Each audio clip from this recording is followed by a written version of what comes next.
Good afternoon, everyone. Welcome to our webinar series. I'm Gustav Havlicek, and on this first webinar, I'm going to show to you how you can use our auto design tool from Studio P to work with an existing bit. Okay.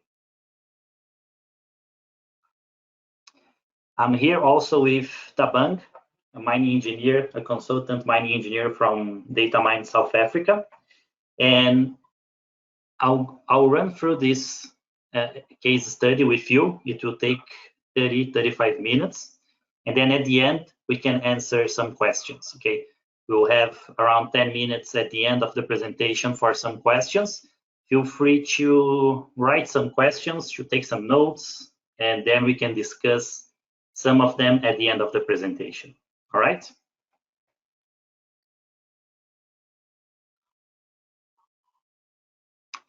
So what is the objective here? Let's just quickly understand what I want to show you here, the example that I want to show to you. Our objective here is to create a pit design only for this small area here of this actual topography.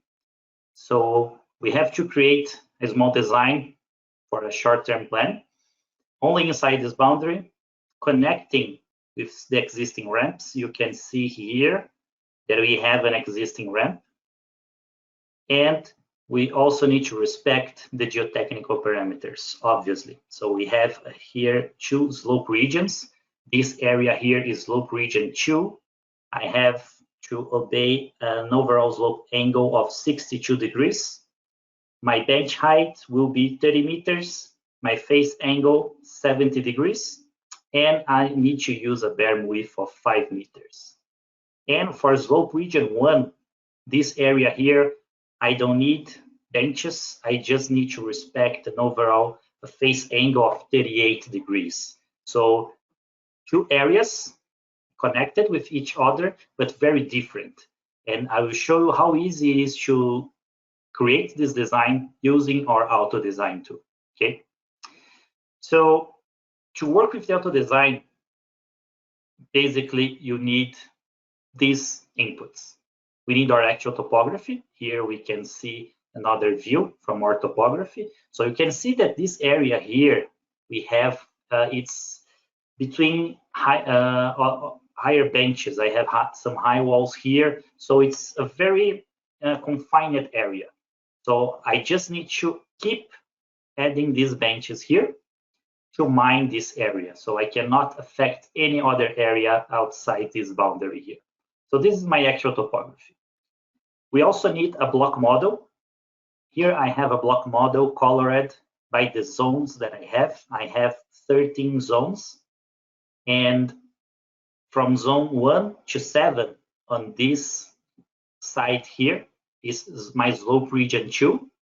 And from zones 8 to 13 is my slope region 1. So here I need to use a single overall slope angle, and here I need to add my benches, okay? And I also have my bench elevations. So these are the information that I need to add on my setup ribbon so I can start creating my design using the auto design tool, okay? So now let's go to our Studio P software. You can see here my topography, okay? So like I was saying, we have a ramp coming this way here. And we also have ramps here on this side. So I need to connect, I need to mine this area here. I need to connect this ramp, but I also need to keep an access to join the ramp here or here, depending on where I will prefer to exit my pit, okay? This is the block model, okay? So this area here, this side is slope region 1, sorry, slope region 2, and here is slope region 1, okay?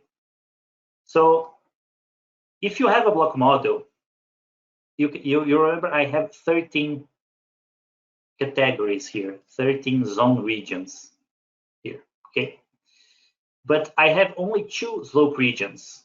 So I can simplify this. If you don't have your slope regions on your block model, it's very simple to add that.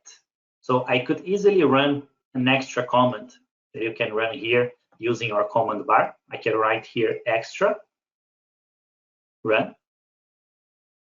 So I'm loading this block model here, block model 1, that I don't have my slope regions, and I'll create a new block model here, block model 2. Just give me a warning because I already ran this process, so it's fine. And here is a very simple example of what you can do using our extra command.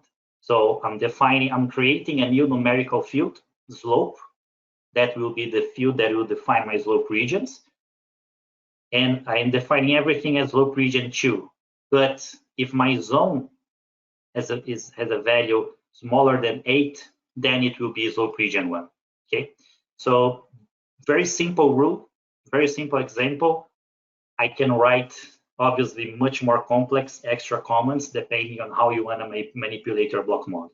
Okay? But this is a very simple case just to show you that it's simple to create additional fields and create fields to control your slope region. Okay, so I don't need to run this command, it's already there. Okay, and now if I switch on this block model here, you see I created my 2 slope regions.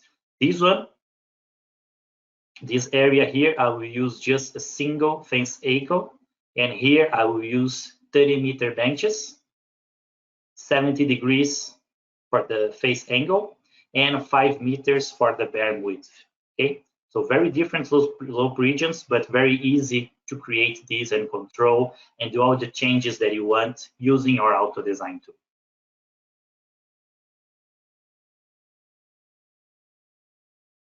Okay, you can see that this block model is clipped by the topography. This is a very important point. We'll come back to this later. Okay, so very briefly, I'll show you how we can add those inputs on our process flow. So it all starts with the setup ribbon. Here, if I click here, manage, I create my pit profile.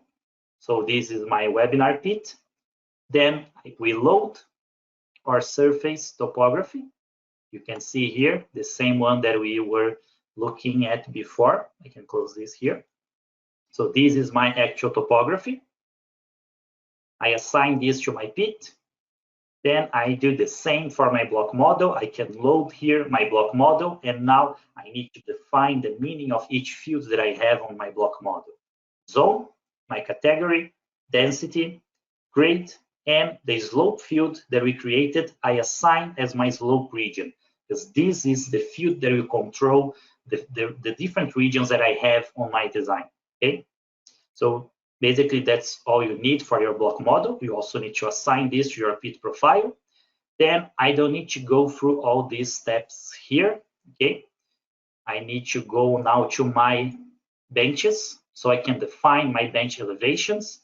Here I define it by bench elevations manually, defining the crest elevation, the highest elevation that you need to make sure that is above your topography. So when we create the design, we actually cross the topography. And I'm using 10-meter benches here, okay? Remember, I wanna create 30-meter benches for one of my slope regions, and that's fine. I will show you how you can merge benches using or define slopes, okay? I'm using 10 meters just to have more control in case I need. But the final high wall I wanna use, if I can, 30 meters, all right? So that's basically all you need for the setup. Define your topo, define your pit, and define your bench elevations. Now I can go to design, define the geotechnical parameters that I want for my slope regions. Here you can see we have many options to control our slope regions with the auto design. This example, as I'm working with a more complex case, the way I like to work is using a block model, and I'm explaining you why. Here you can see that what controls the slope regions is this field here from my block model, the slope field. You can see this field here. I created simple values 1 and 2.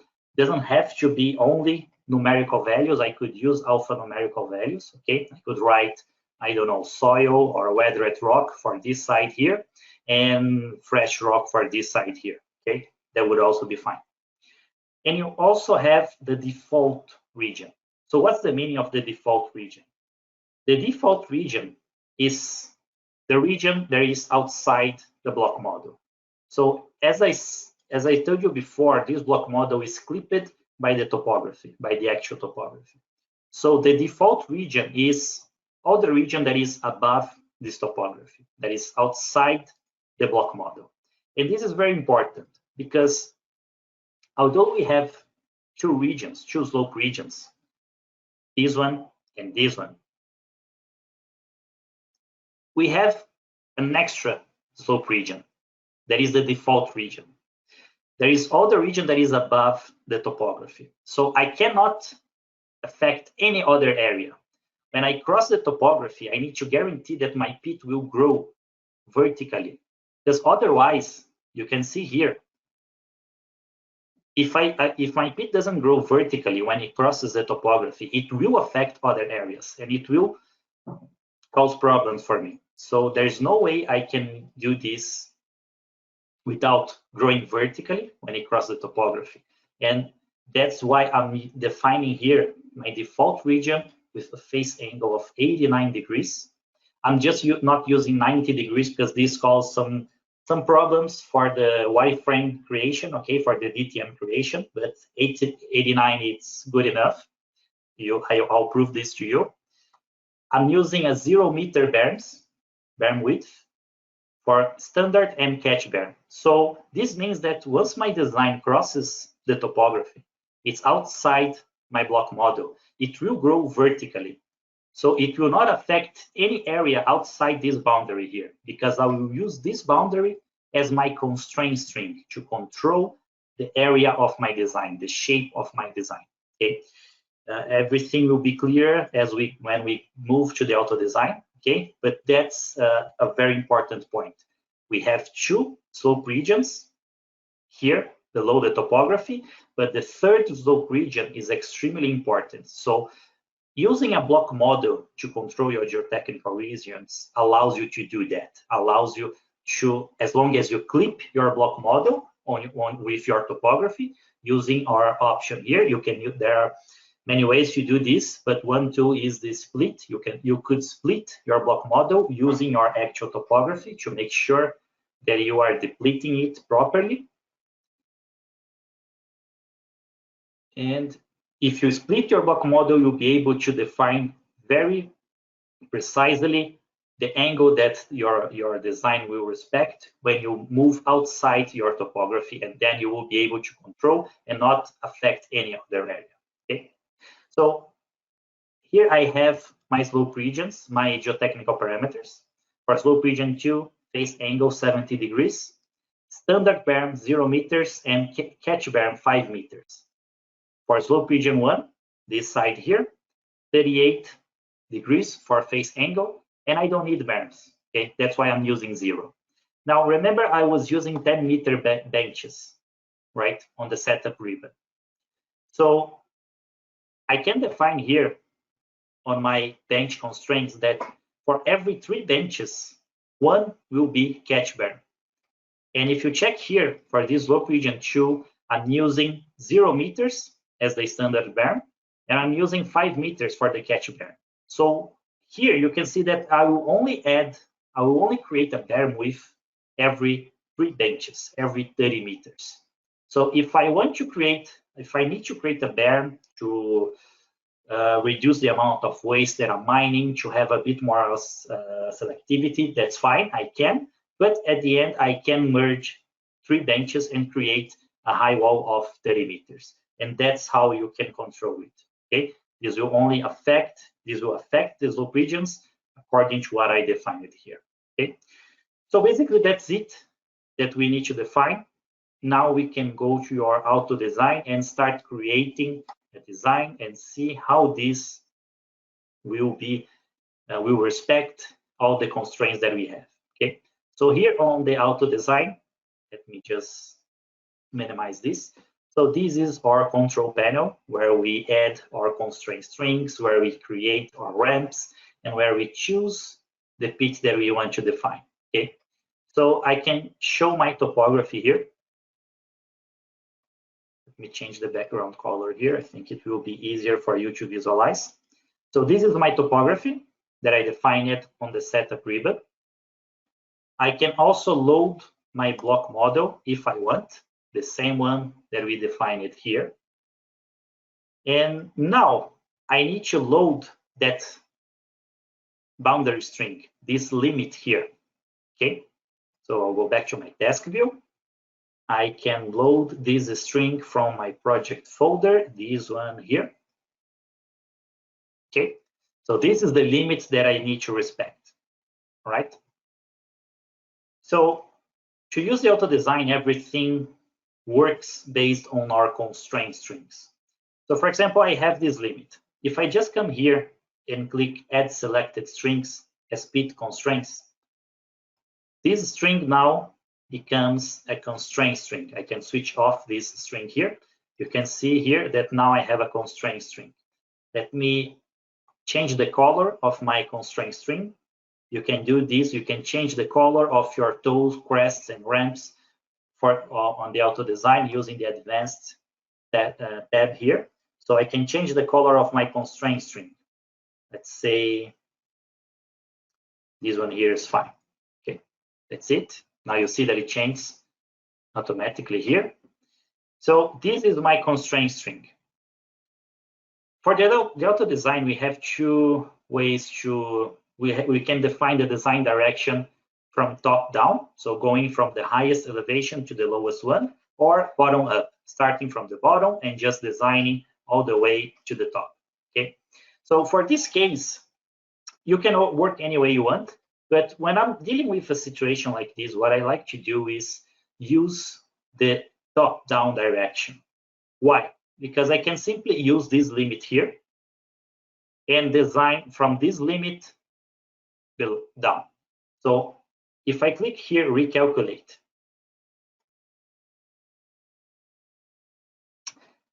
you see that my constraint string now is flat. It has to be flat, but it's flat on an elevation that is below a considerable area of my topography. So it's not good enough, but that's fine. I can just translate, move this string to a higher bench elevation. So let's say I'll move 50 meters, not enough. Okay, now I'm on an elevation that is above the whole topography. Now I can click recalculate. Now you can see that it's creating all the benches below this elevation here. Everything starts at this elevation because I'm going top down. And you can see that here I'm above the topography. I'm outside the block model. I'm on my default region. But when I cross the topography, the parameters from the slope regions that I defined, they start taking effect. So you can see here I have vertical benches, but here they respect the geotechnical parameters that I defined. This is slope region 2 and this is slope region 1. You can see here that I have no benches. Okay, if I create my wireframe, make design surface, it will be easier for you to visualize. So I can switch off my design strings, I can switch off my topo. Now you can see, right? Just one thing, one detail. Here I'm using this option, combine design surface with topo. So I'm combining the pit design with the topography to create this automatic. Okay, I can switch off my block model, I don't need it. So you can see here, I can switch on that limit. Here I'm respecting that single face angle, but here I'm creating benches. Okay, and I'm only inside the boundary limit because this is the constraint that I have, okay, the constraint string that I'm using. But there's a very important detail that you need to know when working with the auto design. Here on this tab, conditioning, you need to work with these fields here to make it easier and be able to create the design on the way you want. blending distance is a very important parameter that you need to understand. Here, the default value is 100 meters, and this is not a good value for this case here. The blending distance means that the software has 100 meters to adjust the geotechnical parameters when changing from one slope region to the other one. So it takes 100 meters to change from these parameters here to this one here. And the same for the default region, okay? And that's, for this case, this is not good. So you can change this any way you want. For example, if I say I have 10 meters of blending distance to have a more smooth change from one region to the other one. Recalculate, you can see a difference, right? Let me just go back to 100, recalculate. You see, when you change here to 10, oops, it's better. If I create my design surface now, switch off my design string, you see, you can see the difference. So it's changing from one region to the other one, but much faster. Before, the berms were going all the way here because I was allowing that. You can use 1 meter if you want. You can easily change here, okay? There's no right value here. Just make sure you use something that allows you to control the design the way you need. Now let's talk about this. Let me go to a plan view. Let's talk about these other parameters here, maximum width change and maximum slope change. You can see that when you use small values here and we change from one slope region to the other one, we end up with some weird areas, weird strings here, so some sharp areas, some points. This is not good for a design. We cannot create a design like this, right? So you can use these options here to minimize that. For example, if I change the maximum width change, that means that I'm limiting the berm width that I can change from when changing from one region to the other one. For example, if I put 1,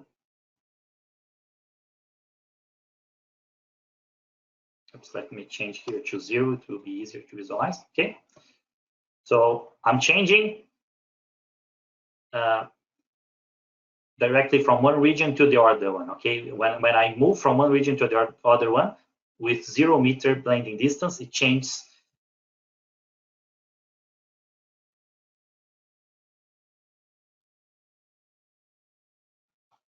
Sorry guys, I think I just had a small problem with my internet here, but I'm back. So when I'm using 0 meter for blending distance, it changes from one region to the other one. There's no blending distance. There's nothing there's no minimum distance to allow a more smooth change, okay? It changes abruptly from one region to the other one.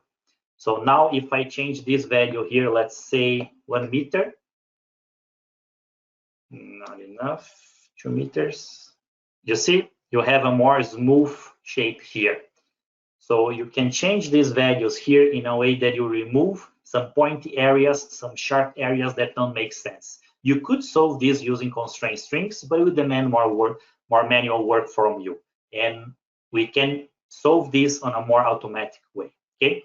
The maximum slope change is the same, but for the slope angle, for the face angle. So you can change the maximum angle that you can change for your benches.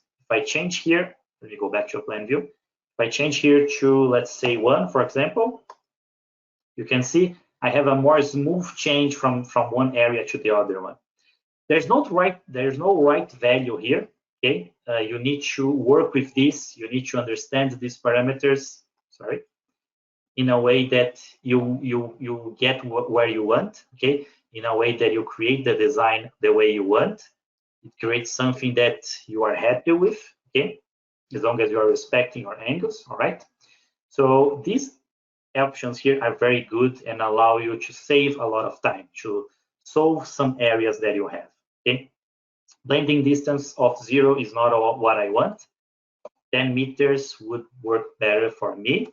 Here I can, let's say 0.5, that's the maximum amount of change that I'm allowing. I want to change smoothly from one region to the other one, okay? I don't want to I want to avoid having some sharp areas. And the slope angle, let's say I'll allow 1 degree at a time.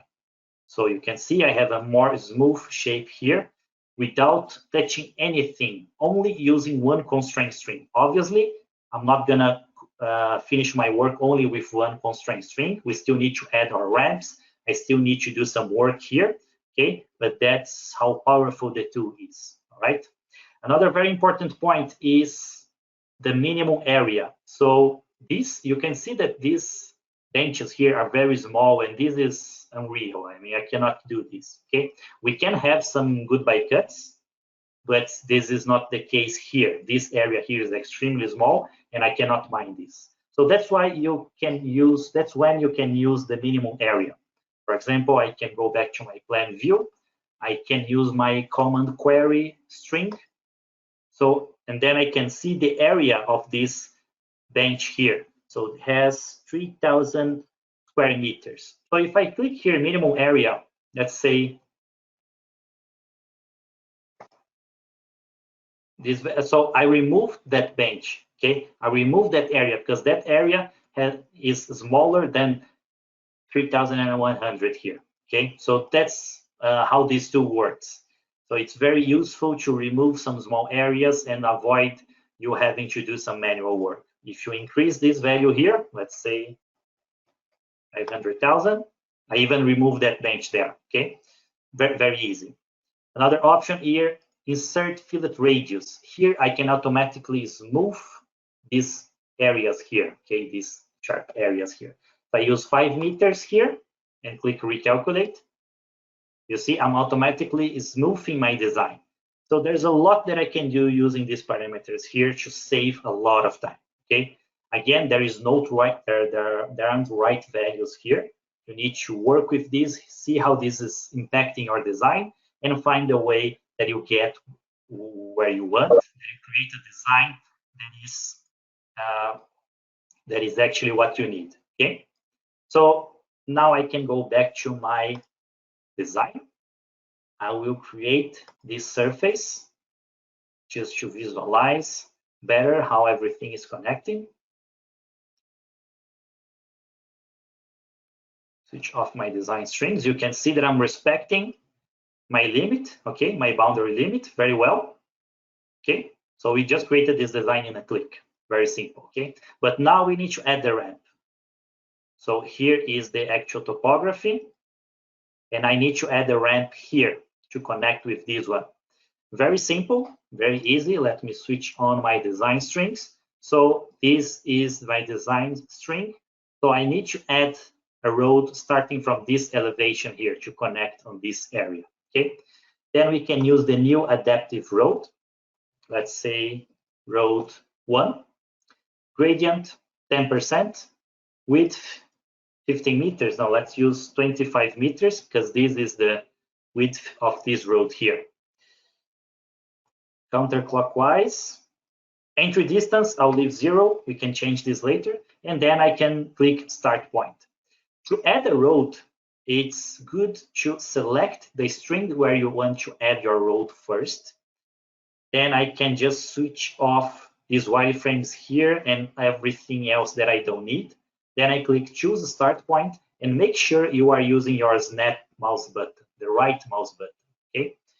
You can go to home and check I'm snapping to points. That's what I want because I have a point here and I can see that this point is exactly at the beginning of this road, which is very convenient. So I can then snap on this point here, right mouse button, oops, wrong direction, sorry, this cannot be changed using this form here. So, but it's easy, I can delete, go back again to clockwise, choose start point, and I select my string, and I right click here. So here is my road, okay? There's some work to do, but we'll get there. So I can see here now that this is continuing this road here. If I just want to check it, I can create my surface very quickly and check it here, okay? So that's fine. I can continue using this switchback here. but I can see that this area here is not good, okay? So I'm exiting on an area that is useless. I would have to create another access here. But actually what I want to do is to connect to this ramp here. So that's very easy to do. I will add a switchback here. So I can go to edit adaptive road. Now you can see the road that we just created here, okay? And I can choose to add a switchback. Let me switch on my design streams. Add switchback. Let's say I want to add a switchback here. Always remember to use the snap button, okay? Snap here. Switch on my topography. Yeah, you see here is not a good option because I'm creating a road that is slightly outside my topography. There is a small portion of my road that is outside the topography, and that's not good. So I can just go back, remove switchback, snap here. I will add a switchback on the next bench, this one here. Now I can switch on my topography. Now it's good. Okay, you can see that this road is possible to be created. So now I can see that I have a problem here.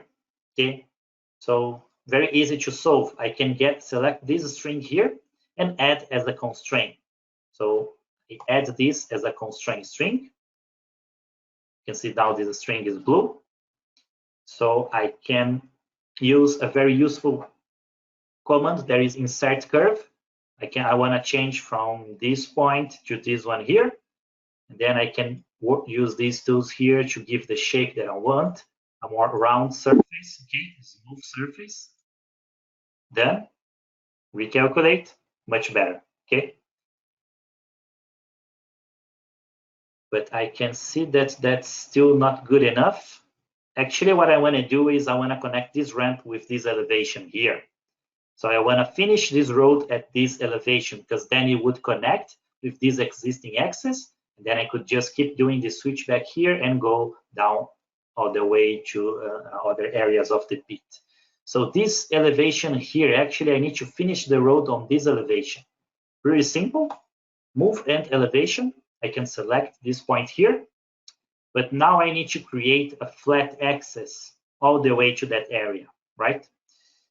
Also, very simple, I can select this toe string, this crest string, sorry, add as a constraint. Actually, not this one. Let me undo this. I want to add this one here, the toe string. I add it as a constraint, and now I will offset this string 25 meters. So I can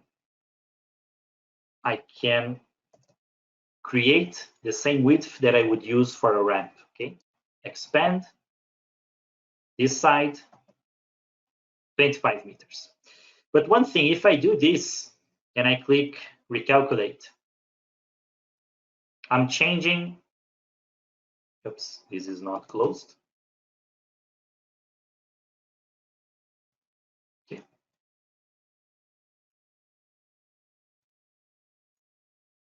I have two constraint strings on the same elevation. Let me remove this one here. Okay, now it's taking effect.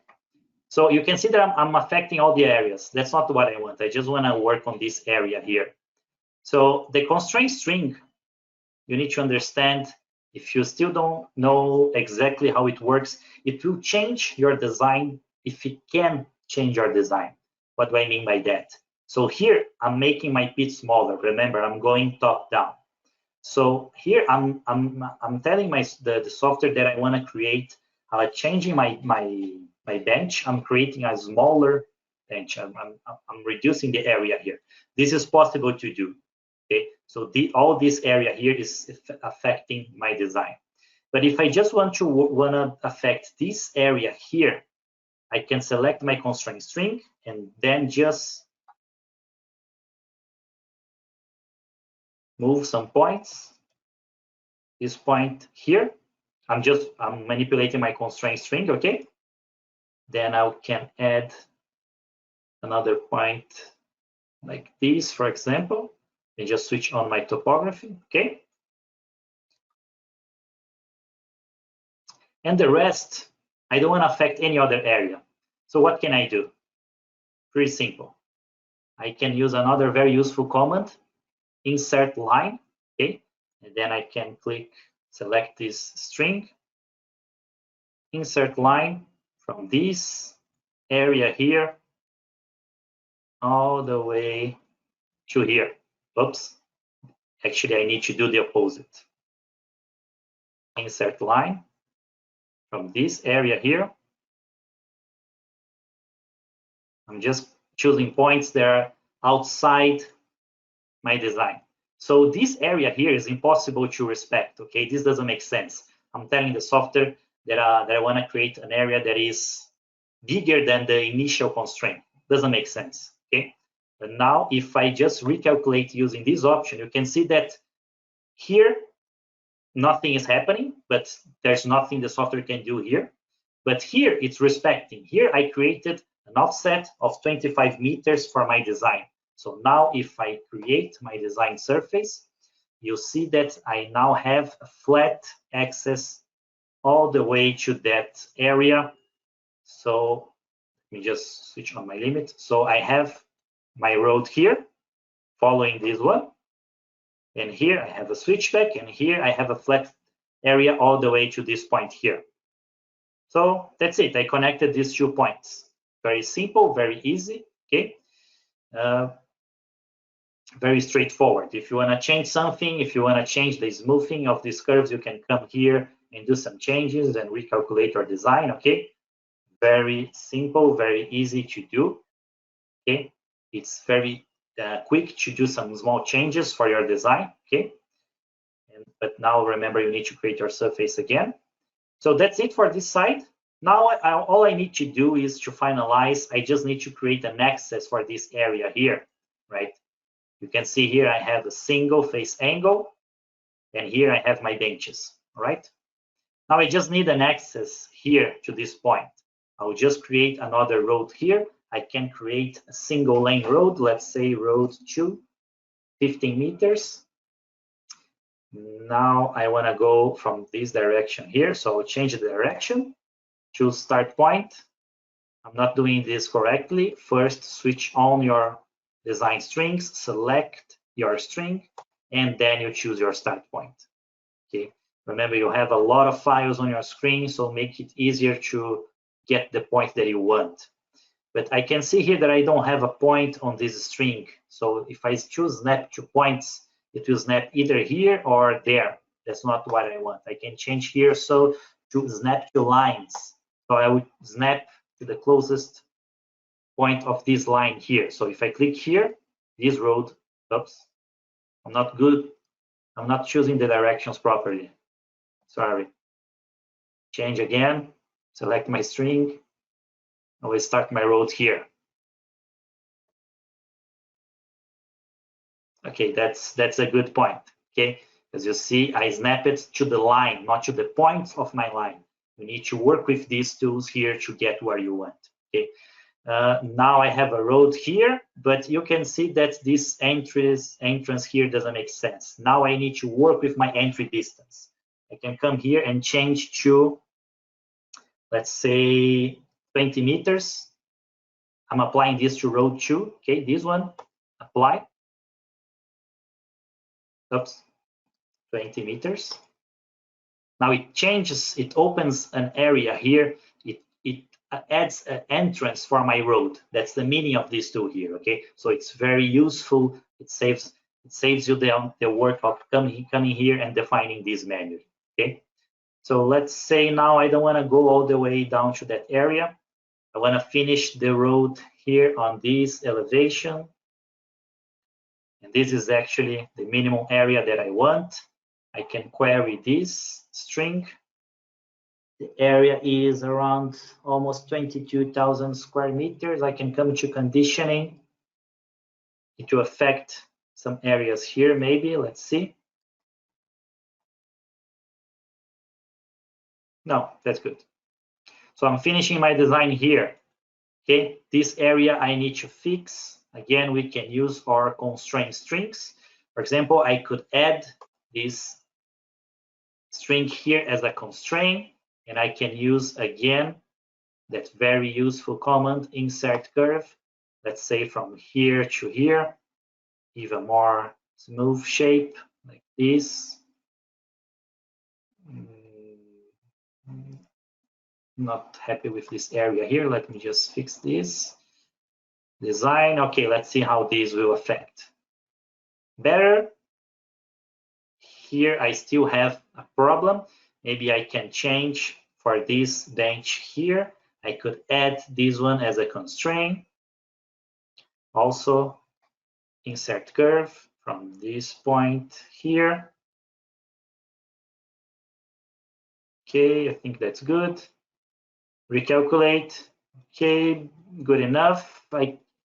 Actually, maybe I can fix this area here because I'm being picky now. ILS, insert line. I'll just create a straight line here. Okay, I'm happy now. That's it. Move end elevation here. Oops, here. Now I need to change a little bit my minimum area to create that last bench. Okay, that's fine. Now I'm happy with my design. I can create my surface.